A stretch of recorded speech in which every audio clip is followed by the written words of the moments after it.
Hello दोस्तों, स्वागत है मेरे YouTube channel success mirror point by Pramod sir पे।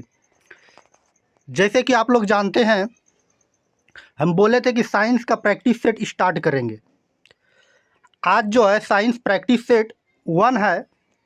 अगर आप किसी भी एग्ज़ाम की तैयारी करते हैं, bank, SSC, GD, railway, group D, Bihar police, Bihar दरोगा, तो ये वीडियो आपके लिए काफ़ी लाभदायक होने वाला है। हाल ही में अभी जो एग्ज़ाम होने वाला है, एएलपी और टेक्नीशियन का एग्ज़ाम होने वाला है, ये मुख्य रूप से उनके लिए भी लाभदायक है। तो बने रहिए इसी वीडियो में। हम पर डे साइंस का एक एक करके सेट स्टार्ट करेंगे और 20 क्वेश्चन पर डे कवर करेंगे। साथ में क्या होगा, इसके साथ हम न्यूमेरिकल को भी देखेंगे। तो बने रहिए इसी वीडियो में। अगर आप इसका पीडीएफ चाहते हैं तो हमारे Telegram channel success mirror point by Pramod sir पे ज्वाइन करके वहाँ टेलीग्राम को भी ज्वाइन कर सकते हैं और वहाँ आपको पीडीएफ मिल जाएगा। और पीडीएफ डाउनलोड करने का लिंक जो है हमारे डिस्क्रिप्शन बॉक्स में दिया रहेगा, वहाँ से भी आप पीडीएफ को डाउनलोड कर सकते हैं। तो चलिए बिना समय गंवाए आज का पहला प्रश्न की शुरुआत करते हैं। अगर आप इसका आंसर जानते होंगे तो कमेंट बॉक्स में ज़रूर से ज़रूर लिखने का प्रयास कीजिएगा। आज का पहला प्रश्न है, अगर झरने से पानी गिरता है, प्रश्न समझिएगा, अगर झरने से, ये झरना है, इस तरह से रहता है और इससे क्या हो रहा है, पानी गिर रहा है, तो पत्थर से टकराने से पहले उसमें कौन सा ऊर्जा होगी। यहाँ पर पत्थर है, यहाँ से पानी गिर रहा है, तो आपको बताना है कि पत्थर पे टकराने से पहले उसमें कौन सा ऊर्जा होगा। तो आपके सामने 4 ऑप्शंस दिए गए हैं। ऑप्शन नंबर ए पे दिया हुआ है गतिज ऊर्जा, बी पे है ऊष्मा ऊर्जा, सी पे है यांत्रिक ऊर्जा और डी पे देख लेते हैं, डी पे है स्थितिज ऊर्जा। तो 4 ऑप्शंस आपके सामने दिए गए हैं। इसका आंसर आप अगर जानते हैं तो कमेंट में ज़रूर से ज़रूर लिखिएगा। तो इसका राइट आंसर हो जाएगा, अगर झरने से पानी गिरता है तो पत्थर पे टकराने से पहले उसमें गतिज ऊर्जा होगी। जब टकराएगा पत्थर पर यहाँ आके तब स्थितिज ऊर्जा होगा। अगर ऊपर से सिर्फ आ रहा है अभी, मतलब गति कर रहा है, तो इसलिए उसमें गतिज ऊर्जा होगा। अब चलिए इसके विषय में और कुछ भी देख लेते हैं। अब यदि पानी में गति होता है तो उसमें गतिज ऊर्जा होगा। अगर कोई पानी है तो उसमें अगर वो गति कर रहा है, जैसे नदी है, नदी का पानी गति कर रहा है, उसमें गतिज ऊर्जा है।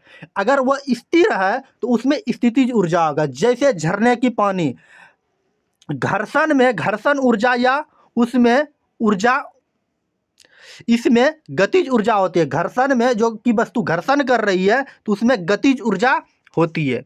इनके बाद चलिए आज का दूसरा प्रश्न कह रहा है, अगर झरने से पानी गिरता है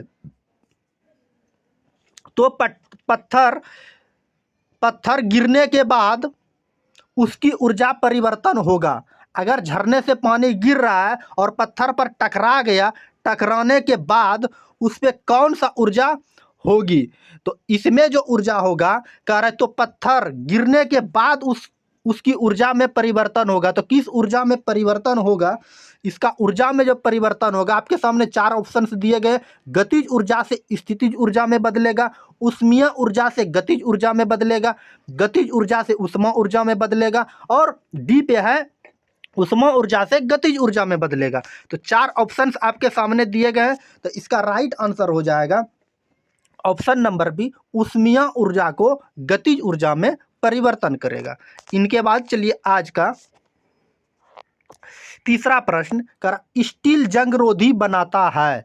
स्टील जो है ये जंगरोधी किसको बनाता है, जिसको हम लोग क्या कहते हैं, स्टील, जिसको हम लोग हिंदी में कहते हैं इस्पात कहते हैं। तो इस्पात बताना है, ये जंगरोधी बताता है। तो इस्पात जंगरोधी किसको बताता है, तो इस्पात जंगरोधी बताता है आपको, आपके सामने 4 ऑप्शंस दिए गए, कार्बन, सोडियम, इनके बाद है लोहा और इनमें से कोई नहीं। तो 4 ऑप्शंस दिए गए हैं, तो इसका जो राइट आंसर हो जाएगा स्टील जो जंगरोधी बनाता है ये कार्बन बनाता है। स्टील को जंगरोधी कौन बनाता है?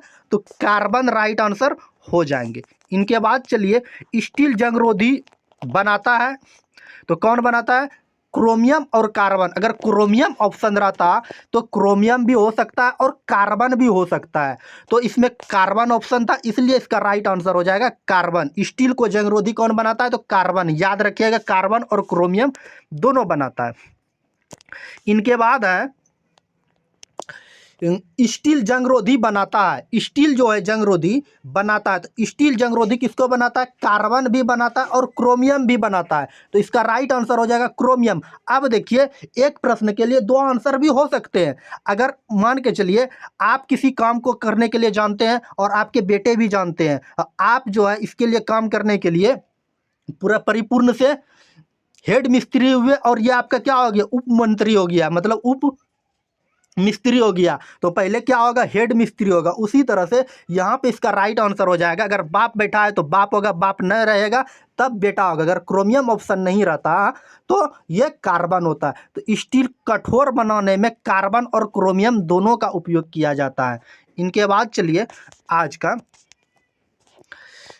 5वां प्रश्न। आज का 5वां प्रश्न है कर उड़ायन काल टाइम ऑफ फ्लाइट का सूत्र होता है। उड़ायन काल टाइम ऑफ फ्लाइट का सूत्र होता है, तो इसका राइट आंसर हो जाएगा option number D, 2u sine theta बटे जी। जी का मतलब होता है गुरुत्वाकर्षण।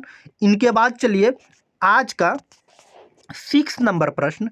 6 नंबर प्रश्न कह रहा है कि अगर प्रक्षेप गति में परास का मान महत्तम ऊंचाई के 4 गुना के बराबर होता है तो प्रक्षेपण कोण होगा। तो प्रक्षेपण कोण जो होगा ये कितने डिग्री का होगा? तो प्रक्षेपण कोण जो होगा ये 45 डिग्री का होगा। कितने का होगा? 45 डिग्री का होगा। इनके बाद चलिए आज का 7 नंबर प्रश्न।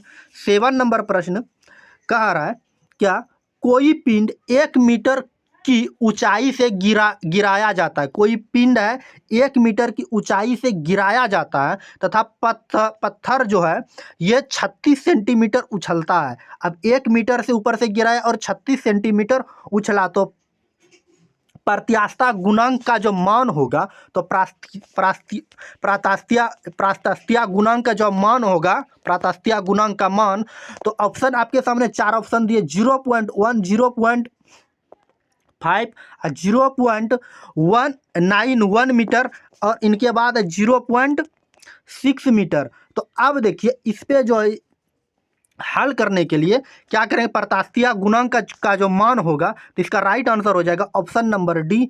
तो अब देखिए क्या करते हैं, इसका सूत्र होता है प्रत्यास्थता गुणांक का जो सूत्र होता है छोटका बटे बड़का। छोटका बटे बड़का, छोटा जो है तो छोटा 0.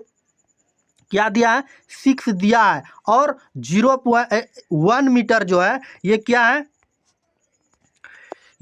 अब 0.6 दिया हुआ है और 1 मीटर ये दिया हुआ है, तो 1 मीटर बराबर हम बताए थे कि 100 सेंटीमीटर होता है और ये सेंटीमीटर में दिया हुआ है। और इसके पहले अब इसके अंदर रूट दोनों का वर्गमूल निकालेंगे, तो 100 का वर्गमूल 10 होगा और 6 का वर्गमूल क्या हो जाएगा?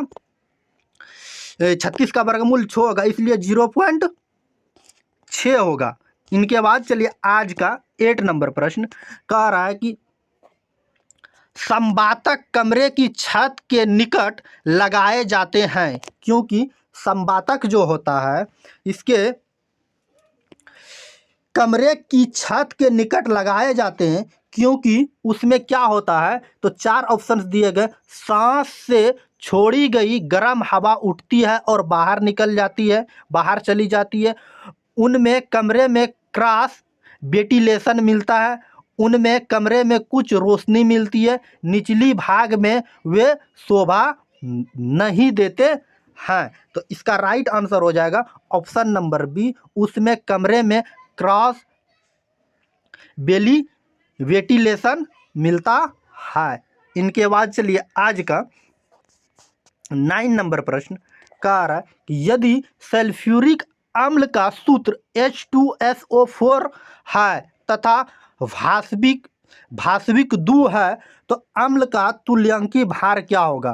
तो अम्ल का तुल्यंकी भार निकालना है तो ये केमिस्ट्री का नॉमरिकल दिया हुआ है। तो अब जो है यह H2SO4 दिया हुआ है।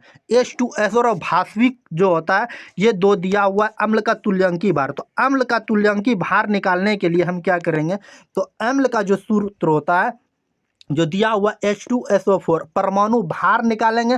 तो अब देखिए हाइड्रोजन का परमाणु भार कितना होता है, हाइड्रोजन का जो परमाणु भार होता है H2SO4 दिया हुआ है। हाइड्रोजन का परमाणु भार जो है ये 1 होता है और परमाणु संख्या भी 1 होता है। यहाँ पे 2 हाइड्रोजन है इसलिए हम 2 से गुना करेंगे।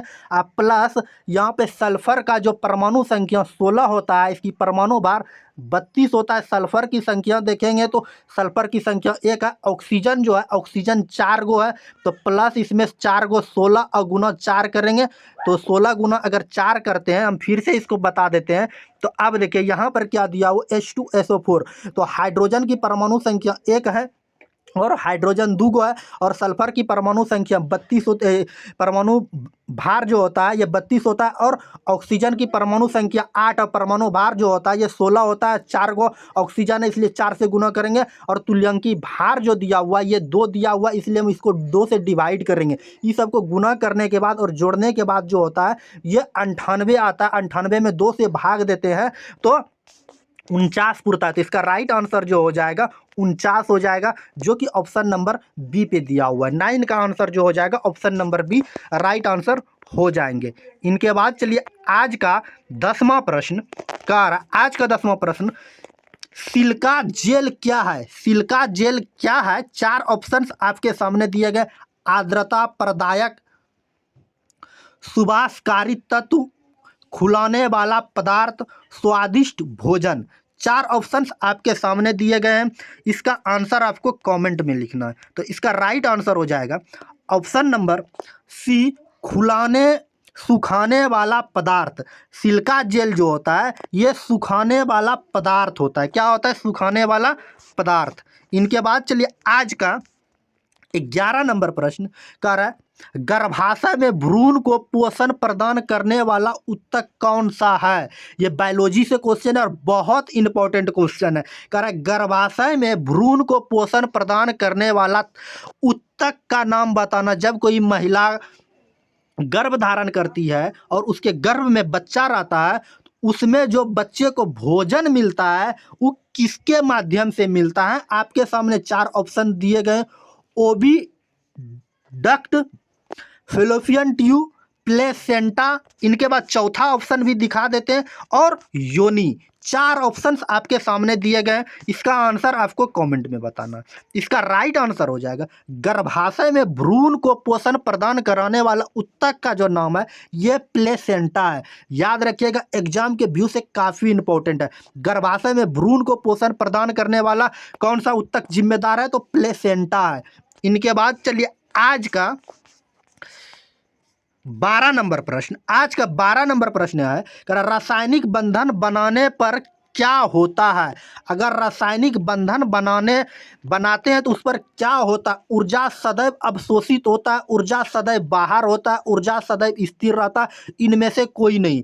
4 ऑप्शंस आपके सामने दिए गए हैं। इसका राइट आंसर हो जाएगा ऑप्शन नंबर बी, ऊर्जा सदैव बाहर होता है।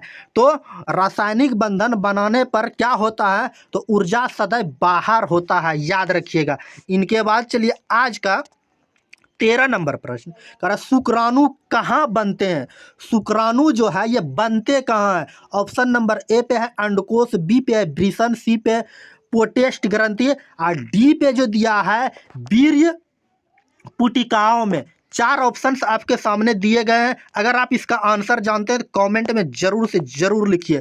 तो शुक्राणु जो बनते हैं ये कहाँ पर बनते हैं, तो ये वृषण में बनते हैं। कहाँ पर शुक्राणु जो बनते हैं, वृषण में। अंडकोश का बात करेगा तो हम महिलाओं में अलग से चर्चा करेंगे। इनके बाद चलिए नेक्स्ट 14 नंबर प्रश्न है, कह रहा शराब पीकर वाहन चालन के शोषण परीक्षण में यातायात पुलिस क्या इस्तेमाल करते हैं। अब शराब पीकर कोई व्यक्ति गाड़ी चला रहा है तो यातायात पुलिस जो होते हैं चेक जो करते हैं उसमें किस चीज़ का इस्तेमाल किया जाता है। तो इसका आंसर आपको कमेंट बॉक्स में बताना है। तो आपके सामने 4 ऑप्शंस दिए गए हैं। अगर शराब पीकर कोई व्यक्ति वाहन चलाता है तो उसमें क्या यातायात पुलिस क्या इस्तेमाल करते हैं। तो ऑप्शन नंबर ए पे है पोटेशियम डाइक्रोमेट सल्फ्यूरिक अम्ल क्या करते हैं, रंग बदल देता है। इनके बाद दूसरा ऑप्शंस को देख लेते हैं। दूसरा ऑप्शंस दिए गए हैं पोटेशियम पर मैग्नेट सल्फ्यूरिक अम्ल बदल देता है, फिल्टर पेपर पर हल्दी होता है, टर्मिक सिल्वर नाइट्रेट पर चढ़ी सिलिकॉन जेल होता है। तो इसका आंसर आपको बताना है। तो इसका राइट आंसर हो जाएगा ऑप्शन नंबर ए हो जाएगा राइट आंसर। अब देखिए ऑप्शन नंबर ए पे दिया हुआ है पोटेशियम डाइक्रोमेट सल्फ्यूरिक अम्ल में रंग बदल देता है। अगर कोई व्यक्ति शराब पीकर वाहन या गाड़ी चलाता है तो यातायात पुलिस जो है पोटेशियम क्रोमेट सल्फ्यूरिक अम्ल में उसको जो मुंह में सूंघाता है वो इसमें ये बदल देता है। इनके बाद चलिए आज का 15 नंबर प्रश्न की ओर आते हैं। आज का 15 नंबर प्रश्न है कारण निम्न में से कौन सा सांप जहरीला नहीं है। 4 ऑप्शंस आपको दिए गए, निम्न में से कौन सा सांप जो है जहरीला नहीं होता है। एक ऑप्शन है कोबरा, वाइपर, कोरस्नेक, अजगर। 4 ऑप्शंस आपके सामने दिए गए हैं। तो कौन सा सांप जो है ये जहरीला नहीं होता है। जहरीला की बात किया है तो ये अजगर जो होते हैं ये जहरीला नहीं होते हैं। तो याद रखिएगा अजगर सांप जो है ये जहरीला नहीं होते हैं। इनके बाद चलिए आज का 16 नंबर प्रश्न करा निम्नलिखित में से कौन ठोस है। तो सबसे बताना है कि ठोस जो है ये कौन सा पदार्थ ठोस है। F2, Cl2, Br2 और L2। 4 ऑप्शंस आपके सामने दिए गए। तो ठोस की बात किया है तो ठोस जो है कौन नहीं है, L2 जो है ये ठोस का बात किया है ना तो ठोस जो है ये L2 ठोस है। इनके बाद चलिए आज का 17 नंबर प्रश्न पानी में हवा का बुलबुला व्यवहार करते हैं। पानी में जो है हवा का बुलबुला व्यवहार करते हैं उत्तल लेंस के भांति, अवतल लेंस के भांति, अवतल दर्पण के भांति और उत्तल दर्पण के भांति, अवतल दर्पण के भांति। 4 ऑप्शंस आपके सामने दिए गए हैं। हवा में पानी का जो बुलबुला करता है किस तरह से करते, किस लेंस की भांति करते हैं या किस दर्पण के भांति करते हैं, इसका आंसर बताना है। तो ये अवतल लेंस के भांति करते हैं। कैसा, अवतल लेंस के भांति पानी में बुलबुला ये करते हैं। इनके बाद चलिए आज का 18 नंबर प्रश्न कर ऑक्सीजन गैस में 0.5 मोल का आयतन क्या होगा। ऑक्सीजन गैस के 0.5 मोल का आयतन क्या होगा। तो 4 ऑप्शंस दिए गए 13.2 लीटर, 11.2 लीटर, 44.8 लीटर, 22.4 लीटर। तो इसका राइट आंसर हो जाएगा और 0.5 मोल जो होता है ऑक्सीजन गैस का मोल का जो आयतन होता है ये कितना होता है, 11.2 लीटर के बराबर होता है। तो याद रखिएगा 1 मोल बराबर 6.022 गुना 10 पे पावर 23 के बराबर होता है। याद रखिएगा 1 मोल बराबर 6.022 गुना 10 पे पावर 23 के बराबर होता है। एग्जाम के व्यू से काफ़ी इंपॉर्टेंट है। ऑक्सीजन की बात किया जाए 1 मोल बराबर, 1 मोल कुछ भी कहेगा, कुत्ता कहे, बिलाय कहे, बकरी कहे, गधा कहे, भैंस कहे, तो याद रखिएगा 22.4 लीटर के बराबर होता है 1 मोल। गैस की बात करेगा या तो ऑक्सीजन रहेगा या तो नाइट्रोजन रहेगा या तो ओजोन गैस रहेगा, कुछ भी रहेगा। तो इनके बाद चलिए आज का 19 नंबर प्रश्न नाइट्रोजन गैस के 6 मोल का आयतन होगा। अब देखिए इससे पहले जो हम बताएं एक मोल बराबर कितना होता है अभी जस्ट हम बताए हैं। तो यहाँ पर 6 मोल पूछा गया है, तो 1 मोल अभी इससे कुत्ता गधा बकरी भैंस कुछ भी कहेगा, तो 1 मोल बराबर जो होता है तो 22.4 लीटर के बराबर होता है। यहाँ 6 मोल पूछा गया है, तो 6 से गुना करेंगे तो ये 134.4 लीटर के बराबर हो जाएंगे। इनके बाद चलिए आज का 20 नंबर और अंतिम प्रश्न कह रहा है, आज का 20 नंबर और अंतिम प्रश्न कह रहा है, निम्नलिखित में से कौन सा ईंधन न्यूनतम प्रदूषण उत्पन्न करता है। आपको बताना है निम्नलिखित में से कौन सा ऐसा ईंधन है जो सबसे कम प्रदूषण उत्पन्न करता है। 4 ऑप्शंस आपके सामने दिए गए हैं। पावर, एल्कोहल, हाइड्रोजन, पेट्रोलियम, संपीड़ितन, प्राकृतिक गैस जिसको हम लोग सीएनजी कहते हैं। तो सबसे कम प्रदूषण गैस करने वाला जो उत्पन्न करने वाला गैस जो है अभी हाइड्रोजन हो जाएगा। क्या हो जाएगा? हाइड्रोजन। सबसे कम गैस उत्पन्न करते हैं कौन? तो हाइड्रोजन। तो ये था आज का टॉप 20 क्वेश्चन साइंस का प्रैक्टिस सेट। उम्मीद है ये समझ में आई होगी। अगर वीडियो अच्छी लगी तो प्यारे से छोटे से वीडियो को लाइक ज़रूर कर दीजिएगा, और लाइक करने के बाद प्यारे से छोटे से यूट्यूब चैनल को सब्सक्राइब कर लीजिएगा, और सब्सक्राइब करने के बाद बेल आइकन का घंटी दिखेगा उसको ज़रूर से ज़रूर दबाइएगा। अगर आप फेसबुक पेज पे देख रहे हैं तो वहाँ फॉलो ज़रूर से ज़रूर कर लीजिएगा। अगर अभी अपने दोस्तों के बीच शेयर नहीं किए हैं तो वहाँ शेयर ज़रूर से ज़रूर कर दीजिएगा। आप पर डे जुड़ सकते हैं हमारे YouTube channel success mirror point by Pramod sir पे। पर डे आपको टॉप 20 साइंस का प्रैक्टिस सेट मिल जाएगा। अगर आप इसका पीडीएफ चाहते हैं तो हमारे Telegram channel success mirror point by Pramod sir पे ज्वाइन करके वहां से पीडीएफ को भी प्राप्त कर सकते हैं। अन्यथा आपको पीडीएफ डाउनलोड करने का लिंक डिस्क्रिप्शन बॉक्स में मिल जाएगा, वहां से भी आप पीडीएफ डाउनलोड कर सकते हैं। तो चलिए आज की क्लास यहीं समाप्त करते हैं। मिलते हैं नेक्स्ट वीडियो में नेक्स्ट टॉपिक के साथ। जय हिंद, जय भारत। Okay, bye bye. आपका दिन शुभ हो।